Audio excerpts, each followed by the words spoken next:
Yani mwanafamilia wa channel tupendwa hii hapa ya Bizoza Media. Kama ndo mara kwa kwanza, basi usisahau kusubscribe, kulike, kushare pamoja na kucomment bwana.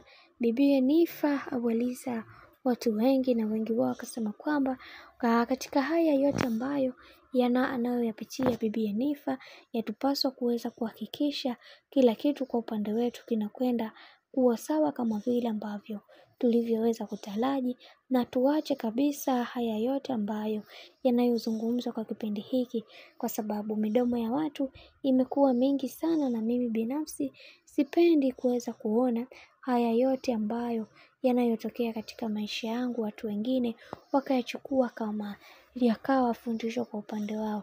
Kiukweli huwa naumia sana na sitamani kuweza kuona maisha yangu yakibadilika eti kwa sababu ya mtu.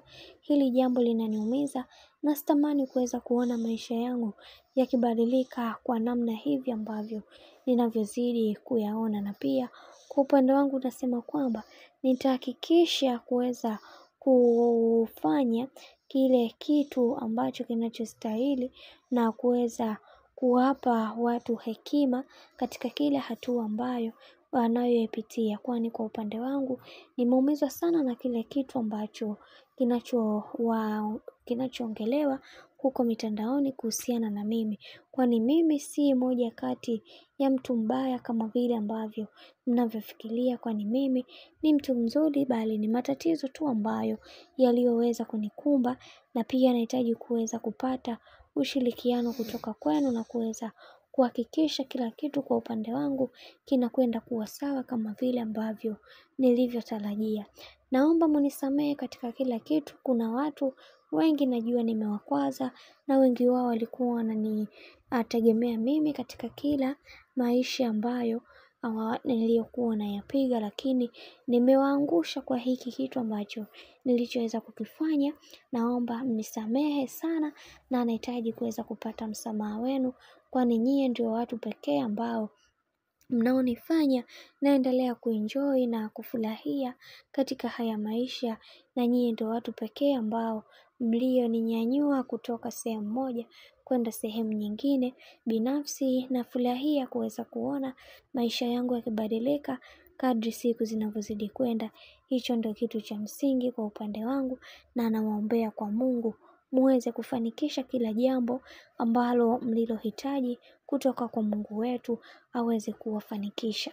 Bwana, huu ujumbe wa Bibi Nifa umeweza kuwagusa watu wengi, na wengi wao wakasema kwamba kuna vitu vingi ambavyo tunatakiwa kuweza kujifunza kutoka kwa Bibi Nifa, kwa sababu kuna vitu vingi viliweza kutokea katika maisha ya Bibi Nifa, na watu wengi tuliweza kuona walimzungumzia vibaya, lakini yote ya yote ilikuwa tu kwenye harakati ya kuweza kuwa na kuwapambania baadhi ya watu ambao waliweza kupatwa na matatizo, lakini moja kwa moja ikachukuliwa kama tatizo kwa upande wake. Kwa hivyo kwa upande wake anasema kwamba amewaangusha watu wake, hivyo anawaomba msamaha kwa kila kitu ambacho kilichoweza kutokea. Bwana, mambo ni mengi sana kuhusiana na hili ambalo linaloendelea, na tumeweza kuona kwa upande wa Mange Kimambi anaendelea kupambana kuweza kuhakikisha kila kitu ambacho alichoweza kukipanga kinakwenda vile ambavyo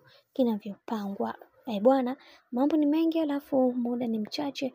Mimi nikusihi kitu kimoja, kama ndo mara kwa kwanza kufuatilia channel tupendwa hii hapa ya Bizoza Media, basi nikusihi usisahau kusubscribe, kulike, kushare pamoja na kucomment, kwa ukifanya hivyo utakuwa umejiweka katika nafasi nzuri ya wewe kuweza kuenjoy na kufurahia channel tupendwa hii ya Bizoza Media.